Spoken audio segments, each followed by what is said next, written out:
ଛିଡ଼ା ହୋଇ ମୋ ପରିକା କ୍ଷୁଦ୍ର ଇନ୍ଧନ କଣ ବା କହି ଆପଣମାନଙ୍କର ସନ୍ତାପିତ ହୃଦୟରେ ସାନ୍ତ୍ୱନାର ବାଣୀ ଛିଞ୍ଚି ପାରିବି ତାହା ମୋତେ ଜଣା ନାହିଁ। ତଥାପି ମୁଁ ମୋର କ୍ଷୁଦ୍ର ମସ୍ତିଷ୍କରୁ କିଛି ଉପସ୍ଥାପନ କରୁଛି।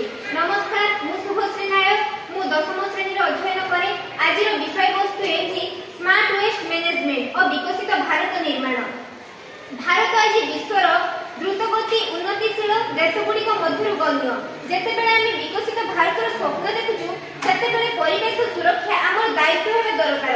ଅବଶିଷ୍ଟ ସଂଗ୍ରହ ଓ ପରିଚାଳନା ଏକ ଗୁରୁତ୍ୱପୂର୍ଣ୍ଣ ସମସ୍ୟା ଯାହା ନିୟନ୍ତ୍ରଣ କରିବା ପାଇଁ ସ୍ମାର୍ଟ ପ୍ରଣାଳୀ ଗଠନ କରିବା ଆବଶ୍ୟକ। ସ୍ମାର୍ଟ ୱେଷ୍ଟ ମ୍ୟାନେଜମେଣ୍ଟ ମାନେ ହେଉଛି ଡିଜିଟାଲ ଓ ଯାନ୍ତ୍ରିକ ପ୍ରଯୁକ୍ତି ବ୍ୟବହାର କରି ଅବଶିଷ୍ଟକୁ ସଂଗ୍ରହ, ବିଭାଜନ, ରିସାଇକଲ ଓ ଉପଯୋଗୀ ଆକାରରେ ପରିଣତ କରିବା।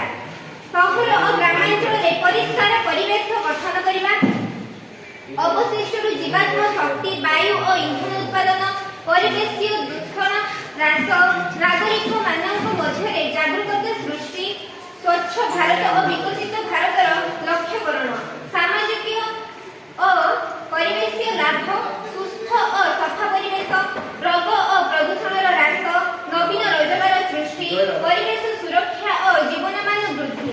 ସ୍ମାର୍ଟ ୱେଷ୍ଟ ମ୍ୟାନେଜମେଣ୍ଟ ହେଉଛି ଭାରତକୁ ସ୍ୱଚ୍ଛ, ସୁସ୍ଥ ଓ ସ୍ଥାୟୀ ଦେଶ ରୂପେ ଗଢ଼ି ତୋଳିବାର ଏକ ପଦକ୍ଷେପ। ପ୍ରତ୍ୟେକ ନାଗରିକ ଯଦି ଅବଶିଷ୍ଟ ପରିଚାଳନାରେ ଦାୟିତ୍ୱଶୀଳ ଭାବେ ଅଂଶ ନେବେ ତେବେ ବିକଶିତ ଭାରତ 2047ର ସ୍ୱପ୍ନ ନିଶ୍ଚିତ ଭାବେ ସଫଳ ହେବ।